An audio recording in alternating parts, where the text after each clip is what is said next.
Hello everyone, welcome back to my channel. If you are new here, my name is Cara and it's so lovely having you here with me today. So it has been a few weeks since I have uploaded and this video is going to be kind of talking about that. So you can tell it is a cold all day here in Victoria. Our heaters actually weren't working at work today. So I feel like my inside is just cold from being a whole entire day of just like being cold. But I thought I would do a little reading update with you all, as well as a little surprise that I got a bookish related tattoo the other week. I might actually do that first. So if you don't know already, I am a huge fan of the Mandarin Chronicles by Lynette Noni, and if you have never heard of this series or you are looking for another like a new YA fantasy series, check out the Mandarin Chronicles. It is a 6-part series about a girl called Alex Jennings who is thrown into this world of Medora and Akane that is just fantasy and magic, and it's not what she's meant to be. She is from Earth, she's a normal everyday person, and you just go on this whole journey with her. It's incredible. I absolutely adore that series. I adore Lynette Noni's work. I have read everything that she's posted. I've literally read everything that she's written, except for her new book, The Prison Healer. I have a few books on my TBR that I need to read first before I get to that one. But it's literally in my car on Amazon waiting to go. And the 5th book, Grey Veil. If you have read this book, I'm not gonna put any spoilers in there, but there is a certain scene with a certain person that unfortunately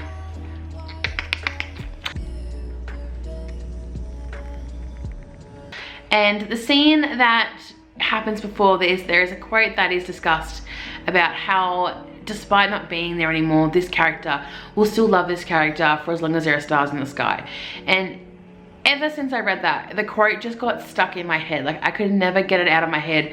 It's like one of those things where when someone mentions like what's your favorite book, I just instantly think of that quote and that scene and the feelings of the characters and everything. And I have wanted to get a bookish related tattoo for quite a while, and when I was thinking about it, I was like, I need to get this quote. So I actually got the quote from Mandarin Chronicles tattooed on my body, as well as a design.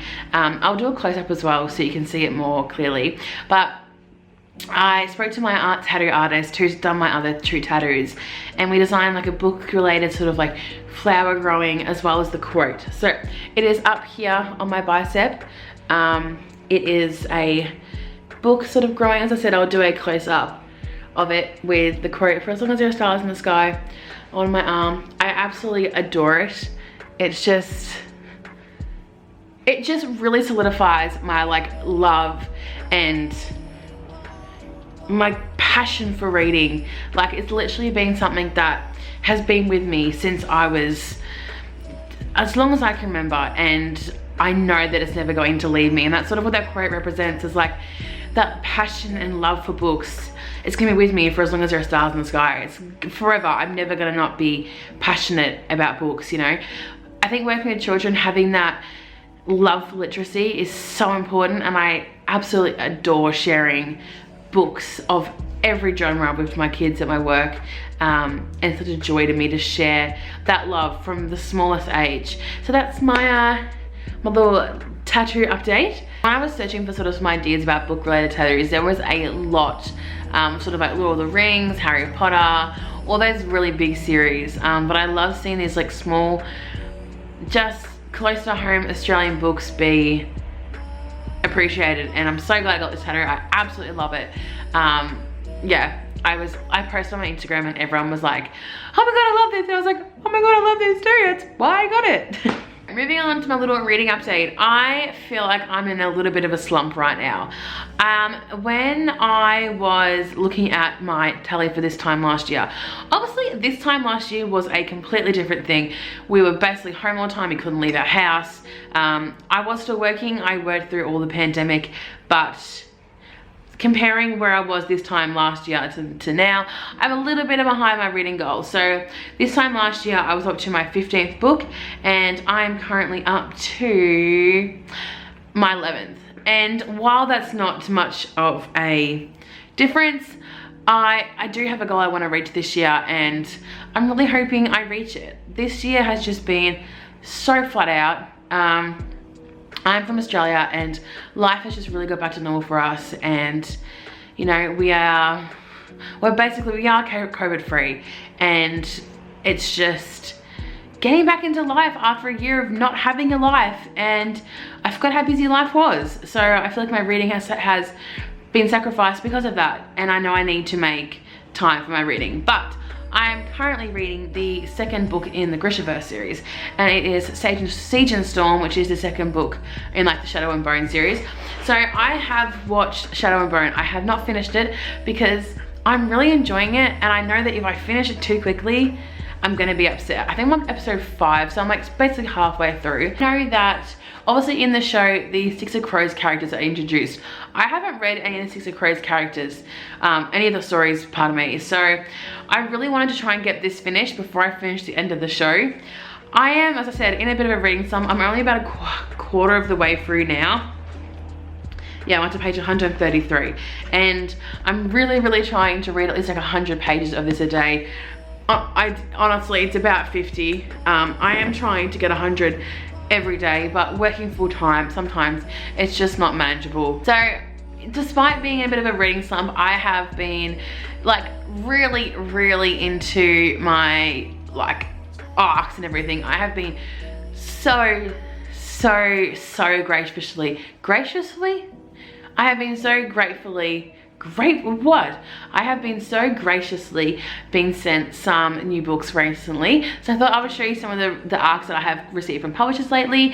I'm pretty sure majority of these are actually already out, but I'm just a bit slow at the moment. So I'm getting there, right? I actually received this book that I'm going to show you first yesterday. So that is Tokyo Ever After by Amico Jean. This is about a girl called Azumi who is 17 years old and lives in like a normal everyday town, and she's not aware of her family's ancestry, and she's basically a princess. So sort of like a modern Princess Diaries set in Tokyo. But I love the premise of this, and I'm so excited to get into this. This one, I'm pretty sure it's out. No, this one is out on the 25th of May.